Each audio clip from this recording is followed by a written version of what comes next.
So, good day po sa lahat. So, ito po si Angelo, ang operator ng Ink Giant 60cm DTF printer dito sa Uyo. So, last week, madalas po ito nagagamit. So, andito po yung head area ko po. So, panatilihin po natin malinis yung area na ito.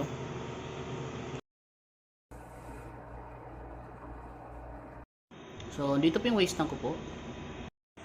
So, nandito po yung AVR.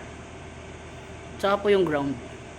So, after natin ma-on yung printer, so mag-cleaning po tayo. So, yung gamit ko po na mode sa cleaning ay medium po.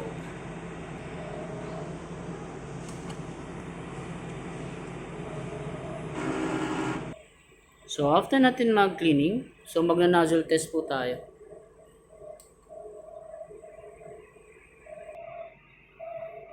So, after natin mag-nozzle test, check po natin yung mga lines, kung buo po.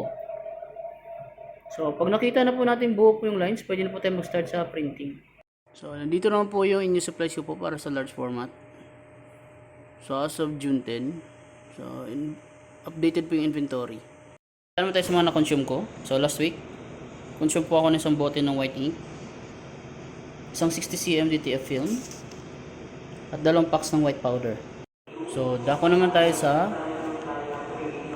output. So, nakapag-run po ako last week ng 104 meters.